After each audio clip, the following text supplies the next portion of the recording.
अस्सलामुअलैकुम सर। वालेकुम अस्सलाम। सर आपकी ज़िंदगी का सफ़र यहाँ तक कैसे पहुँचा?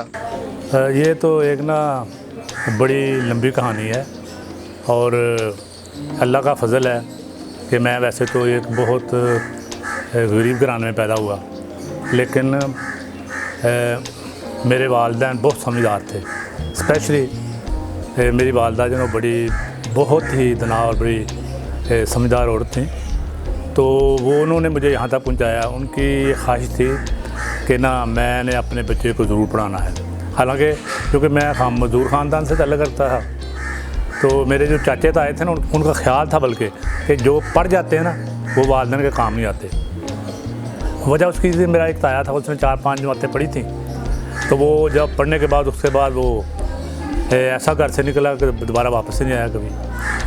तो उसने कहा कि देखो मेरे चाचे ताए कहते थे कि मेरे अब्बू का नाम दीन मोहम्मद अगर ये पढ़ गया ना तो हमारे काम से भी जाएगा। लेकिन मेरी वालिदा ने कहा कि कोई बात नहीं, अगर ये हमारे काम तो नहीं आएगा लेकिन अपने पाँव पे तो खड़ा हो जाएगा ना। लिहाजा उन्होंने बड़ी मेहनत से बड़ी जद्दोजहद से मुझे पढ़ाया और अल्लाह का फजल है, अल्लाह ने मुझे सीधी राह दिखाई। तो मैं फिर मैट्रिक किया, मैट्रिक के बाद एफएससी की, एफएससी के बाद फिर जो है ना वो बीएससी की, बीएससी के बाद बीएड किया और बीएड के बाद फिर मैंने एमएड किया। तो अल्लाह के फजल से आज अल्लाह ने यहाँ तक पहुँचा दिया, जो उसका करम है। पहली मेरी अपॉइंटमेंट जो है ना वो गवर्नमेंट स्कूल खारियां वाले में एज ए SST, यहाँ से 11 साल मैंने वहाँ पढ़ाया। उसके बाद फिर मैं गवर्नमेंट स्कूल आ गया। यहाँ भी अल्लाह ने बहुत इज़्ज़त दी, बच्चों ने, उस्ताज़ा ने बड़ा एहतराम दिया। तो मैं इसके लिए जो ना अल्लाह ताला का और उन उस्ताज़ा का और उन बच्चों का भी शुक्रगुज़ार हूँ। सर माशाल्लाह से आपने अभी तक अपनी सेहत को किस तरह से मेंटेन रखा हुआ है? सेहत के लिए ज़रूरी है कि आदमी जो ना मुतहर्रक रहे। तो मेरा ये मामूल रहा कि मैं ना ये तालीमी काम के साथ साथ हमेशा जिस्मानी काम भी करता था। दौरान तालीम भी मैंने अपने अखराजात मेंटेन करने के लिए उस वक्त भी जिस्मानी काम किया। और फिर जब मैं मुलाजिम हो गया तो मेरा ये रूटीन था कि मैं कम से कम ना सुबह के टाइम और शाम के टाइम 2-2.5 मील पैदल चलता था। तो अल्लाह ताला का फजल है कि वो उसने मुझे सेहत दी हुई।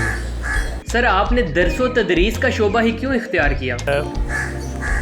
ये मतलब कुछ मुझे ना पढ़ाने का इतना शौक़ था ना कि प्रोजेक्ट खुद मैं बड़े अल्लाह की मेहरबानी से जब भी जिस क्लास में पढ़ा हूँ उसमें टॉप किया।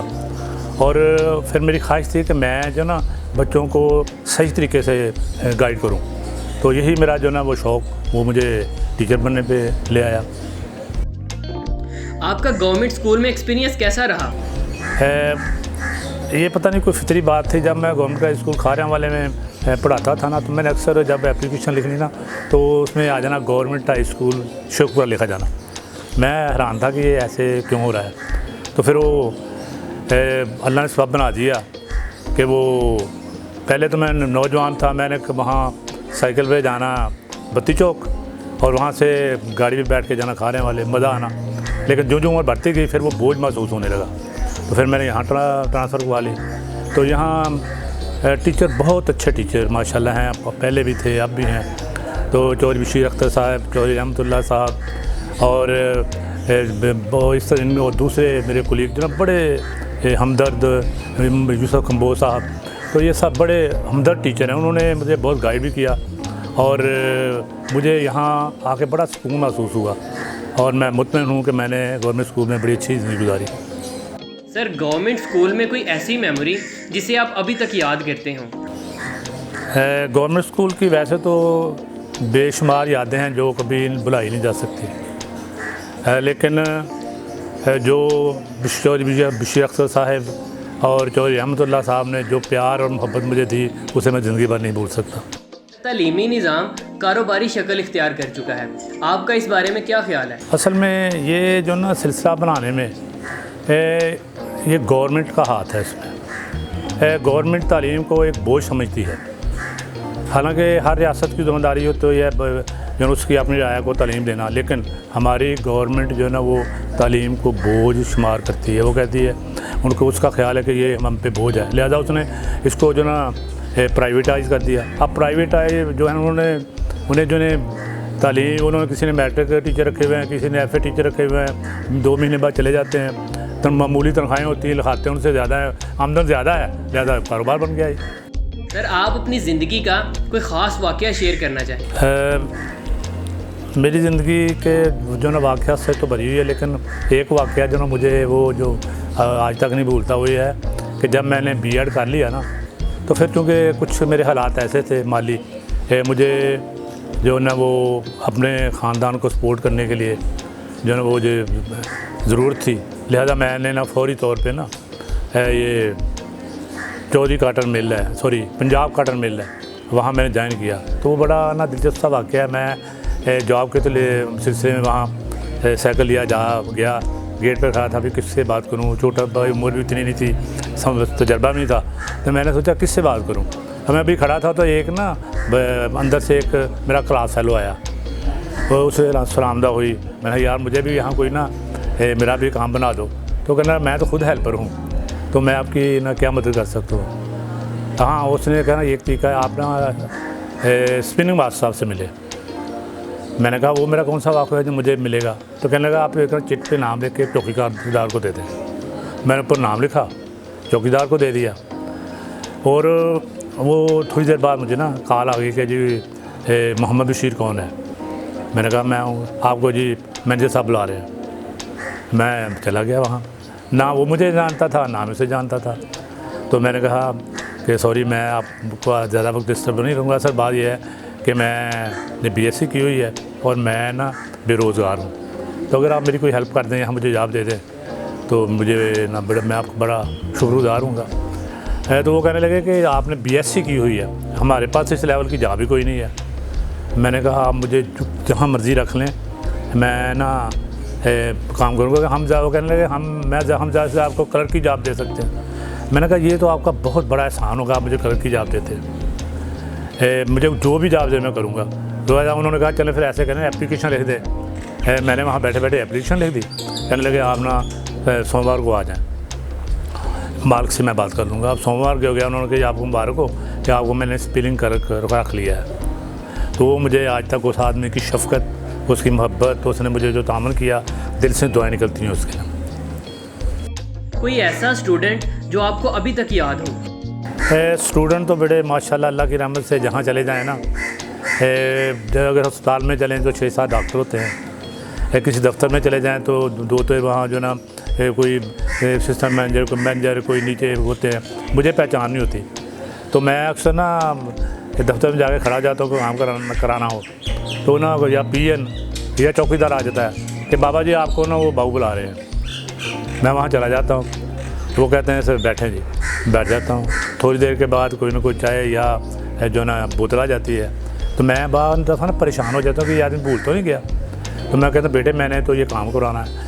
तो जब वो कहते हैं सर जी काम भी हो जाएगा, बैठे हम, तो मुझे बहुत खुशी होती है कि ये बच्चे इतने अच्छे हैं। अब जो आप कहते हैं कौन से बेशुमार स्टूडेंट हैं, शायद सितार है, वो मेरे पास आया 9th में, एक नॉर्मल बच्चा था, लेकिन उसमें इतनी ये सलाहियत थी कि वो अपना काम, मैंने 3 दिन का काम नहीं ना चेक किया, तीसरे दिन चेक किया तो उसका काम मुकम्मल होता था। अब वो बच्चा इम्प्रूव करता करता उसने माशाल्लाह गवर्नमेंट स्कूल में टॉप किया, फिर उसके बाद उसने FSC में टॉप किया, MBBS माशाल्लाह उसने यहाँ किया अच्छे नंबरों से, और आजकल वो माशाल्लाह अमेरिका में डॉक्टर है। और मुझे बड़ी खुशी होती है कि वो भी मेरे जैसे घराने से तल्लुक़ रखता था। उसका बाप एक मामूली क्लर्क था, साइकिल उसके पास होती थी, अब माशाल्लाह अल्लाह की रहमत से पजारो या टूटी होती है, मुझे बड़ी खुशी होती है। आजकल के स्टूडेंट्स और पुराने स्टूडेंट्स में आप क्या फ़र्क देखते हैं? बड़े यहाँ तक मेरा ख्याल है ना, स्टूडेंट हर दौर के अच्छे होते हैं, स्टूडेंट अच्छा हर दौर के अच्छे होते हैं, आज भी अच्छे हैं, पहले भी अच्छे थे। थोड़ा फ़र्क तो पड़ता है तहज़ीब तरक्की के लिहाज से, लेकिन मैंने देखा बच्चे अगर टीचर हो तो बच्चे उसकी रिस्पेक्ट ज़रूर करते हैं। अलबत्ता ये है कि पहले वाले जो स्टूडेंट थे वो ज़्यादा मुअद्दब से ज़्यादा शुक्रगुज़ार थे, वो टीचर के आगे जो ना बड़ा बहुत इसका एहतराम करते थे। लेकिन आज थोड़ा सा ज़रा ना वही ना कमर्शियल दौर है, तो बच्चे इतना जो ना वो समझते हैं चलें कोई नहीं। वजह यह है कि पहले जो टीचर थे वो फ़ीस भी लीला पढ़ाते थे, अब हम हैं, हम जो है ना वो पैसों के ऊपर पढ़ाते हैं, तो ज़ाहिर है फिर वो फ़र्क तो पड़ता है ना। असल में तालिब इल्म वही है, सिर्फ वो हमारी जो ना वो कदरें बदल गई हैं थोड़ी सी। बच्चों के मामले में वालिदैन को किस हद तक आज़ाद ख्याल होना चाहिए? मेरा जो अपना ज़ाती तजर्बा और ख़्याल है ना, असल बात जो है ना वो वालिदैन पे डिपेंड करती है। बच्चों को इतनी आज़ादी नहीं दे देनी चाहिए कि पता नहीं कि वो कहाँ जा रहे हैं, क्या कर रहे हैं। हमेशा वो बच्चे कामयाब होते हैं जिनके वालिदैन उनके ऊपर गहरी नज़र रखते हैं। बच्चे को बेशक महसूस ना हो, लेकिन वालिदैन को पता हो कि उनका बच्चा ये इस वक्त कहाँ है, कहाँ जा रहा है, क्या कर रहा है। उन्हें 24 घंटे उसकी खबर होनी चाहिए। और मैंने देखा वो बच्चे जो नॉर्मल होते हैं लेकिन उनके वालिदैन दिलचस्पी लेते हैं, बच्चे के साथ चिमटे रहते हैं, वो माशाल्लाह की रहमत से सुनता हूँ पर हाँ मैंने जी सर MSc केमिस्ट्री कर लिया है, सर मैंने MBBS कर लिया है। हालांकि वो बच्चे मैंने देखा यहाँ नॉर्मल ही थे। और वो बच्चे जो बहुत अच्छे थे, बड़े अच्छे जो ना नुमाया नंबर लेके पास हुए, लेकिन उनके वालिदैन ने तवज्जो नहीं की। तो मुझे सुन के बड़ा अफसोस होता जी वो FSC में उसकी कंपार्टमेंट आ गई, वो जो ना जी वो फ़लाँ जगह क्लर्क लगा हुआ है। और बड़े टॉप के बच्चों का ये हाल है। इसलिए मेरा जो ख्याल है कि वालिदैन बच्चों पे, असल बच्चों की तालीम जो ना बग़ैर वालिदैन के मुमकिन ही नहीं है। अगर वालिदैन कोऑपरेट करेंगे तो जो करेंगे तो टीचर की जो मेहनत वो रंग लाएगी। अगर वालिदैन का कोऑपरेट नहीं करते, बच्चों में नज़र रखते, उन्हें छोड़ देते हैं, करें काम करें ना करें, तो फिर वो नुकसान में रहेंगे। सर फ्यूचर स्टडी कैरियर में मैट्रिक किस हद तक अहम होती है? हर चीज़ की एक बुनियाद होती है, और बुनियाद अगर मजबूत हो ना तो उस पर वो इमारत मजबूत बनती है। उसके ऊपर आप चाहे 3 मंजिल बना लें, 4 मंजिल बना लें, इमारत को कोई ख़तरा नहीं होगा। यही हाल मैट्रिक जो ना ये तालीम बल्कि पूरी ज़िंदगी की बुनियाद है। अगर आपने मैट्रिक में अपनी बेस बन गई बच्चे की, तो बच्चा कभी नाकाम नहीं होता। फ़र्ज़ करें अगर वो राह से भटक भी है ना तो उसे समझ आ जाएगी, तो फिर वो मतलब कामयाब हो जाएगा। लेकिन अगर मैट्रिक तक की तालीम जाए, मैट्रिक ही उसने सही नहीं किया, फिर उसकी जो ना आगे बढ़ना बहुत मुश्किल होता है। फिर चंद एक बच्चे होते हैं कि जो वो कुदरत की तरफ से उन्हें कोई ऐसे ही जो है ना वो सलाहियत मिल जाए कि वो आगे बढ़ जाए, वरना मैट्रिक जो असल बात ही मैट्रिक है। मैंने देखा है कि जो बच्चे मैट्रिक में मेहनत करते हैं ना वो आगे बहुत बढ़ जाते हैं, और जिन बच्चों को मैट्रिक में तक तालीम पढ़ने की आदत नहीं पड़ती वो हमेशा पीछे रह जाते हैं। आजकल के बच्चे किस हद तक मायूसी का शिकार हैं? असल में ये बात तो जैसा सही जवाब तो तालिब इल्म खुद ही दे सकते हैं, लेकिन मेरे ख्याल में इतनी मायूसी तो नहीं है तालिब इल्मों में। माशाल्लाह बड़े तालिब इल्म बड़े आगे बढ़ रहे हैं। सिर्फ ये है कि चूँकि जॉब अपॉर्चुनिटीज़ कम हो गई हैं हर फील्ड में, और बच्चों की सही रहनुमाई नहीं होती। फील्ड में कोई और अपॉर्चुनिटी होती है, वो कोई किसी और तरफ तालीम हासिल कर रहे होते हैं। या दूसरी बात ये होती है कि जो उनका एप्टीट्यूड होता है उनके मुताबिक उनको फील्ड नहीं दी जाती। माँ बाप की ख्वाहिश होती है कि ये इंजीनियर बन जाए, ये डॉक्टर बन जाए, ये यानी वो अपनी मर्ज़ी का उसको बनाना चाहते हैं। लेकिन जब बच्चे को अपनी मर्ज़ी के मुताबिक नहीं ना चलने देंगे, तालीम उसकी मर्ज़ी की होनी चाहिए, बच्ची सिर्फ वालिदैन निगरानी करें, तो इसकी वजह यही हो सकती है कि जो ना उनको गैर मुतल्लिका फील्ड में जब धकेल दिया जाता है तो फिर ज़ाहिर है वो दिलचस्पी से काम नहीं करते। सर आपको टीचिंग में कितना अरसा हो चुका है? मैंने बताया ना कि मेरी फ़र्स्ट परमानेंट एज SST 1974 में गवर्नमेंट हाई स्कूल खारे में हुई। तो अब उस वक्त से लेकर तालीम से व्यवस्था रहूँ, तकरीबन 35 साल का अरसा बनता है जो मैंने सर्विस की। और तो अल्लाह का बड़ा करम है कि 35 साल अल्लाह ने बड़े अच्छे गुजारे और बड़ा इज़्ज़त और एहतराम दिया अल्लाह। एक स्टूडेंट की ज़िंदगी में गैर निसाबी सरगर्मियाँ किस हद तक ज़रूरी होती हैं? देखें जो ना गैर निसाबी गर्मियाँ असल में ना ये लफ्ज़ ही गलत है। ये है हम निसाबी गर्मियाँ। हम निसाबी गर्मियाँ ये निसाब का हिस्सा है। वजह क्या है कि एक बच्चे की तालीम के साथ साथ उसकी सेहत जो है ना वो बहुत ज़रूरी है। अगर बच्चे की सेहत ना हो तो फिर वो पढ़ भी नहीं सकता, क्योंकि जैसे बीमार आदमी कोई काम नहीं कर सकता, तो अगर बीमार तालीम कैसे हासिल करेगा। और जो हम निसाबी गर्मियाँ जिसे अब गैर निसाबी हम सर्दियाँ कहते हैं, ये बहुत ज़रूरी हैं, लेकिन इनकी एक हद होनी चाहिए। ये नहीं कि बच्चा जो है ना वो इतना महव है गैर निसाबी सरगर्मियों के उससे अपनी तालीम का ख्याल नहीं।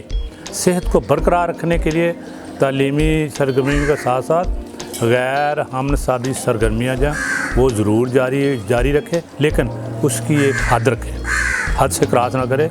असल तालीम अपनी तालीम वह अपनी सेहत को बरकरार रखने के लिए वो उतना जो ना सरगर्मियों में हिस्सा ले। सर, बच्चों को कामयाबी के लिए कौन सी आदत अपनानी चाहिए? असल में कुरान मजीद में है कि अल्लाह ताला ने उस कौम की हालत नहीं बदली जिससे अपनी हालत बदलने का ख़ुद ख्याल नहीं है। और यही हाल है कि मेहनत के बगैर कुछ भी नहीं है। कामयाब होने के लिए मेहनत बहुत ज़रूरी है। आप देखें, एक सोने की अंगूठी है, एक पीतल की अंगूठी है। अगर जो पीतल वाला है ना, उसको रोज़ मांज के साफ़ करके पहनता है तो वो सोने का मुकाबला करती है। हालांकि सोना है, सोने और पीतल का मुकाबला कोई नहीं है। क्यों मुकाबला कर रहा है पीतल सोने का? तो ये मेहनत की जा रही है। तो मेहनत बड़े कामयाबी के लिए बहुत ज़रूरी है। उसके साथ अल्लाह की रहमत जो ना वो भी ज़रूरी है। अल्लाह से दुआ भी करनी चाहिए। शुक्रिया सर। आखिर पे बच्चों के लिए कोई नसीहत? बड़े अक्सर में मुख्तसर सी नसीहत ये है कि अपना एक मिशन बना लें कि दूसरों को फ़ायदा पहुंचाना है। अगर हम अपना फ़ायदा चाहते हैं ना, तो फिर हम दूसरों को फ़ायदा पहुंचाएं। हमारे कौल से, फ़ेल से, अमल से ना हमारा हमसाया जो हर्ट हो, ना हमारा कोई क्लास फेलो हर्ट हो, ना हमारा कोई कुलीग हर्ट हो। किसी को नुकसान नहीं पहुंचना चाहिए। मेरा तो ये तेरा नसीहत ये है कि बेटे हमेशा ये कोशिश करो, हमें हमेशा ये कोशिश करनी चाहिए कि हम दूसरों को फ़ायदा पहुंचाएं। और ये याद रखें, अगर हम दूसरों का फ़ायदा करेंगे तो ये कभी नहीं हो सकता कि आप खुद पीछे रहें, आपका उससे ज़्यादा फ़ायदा होगा।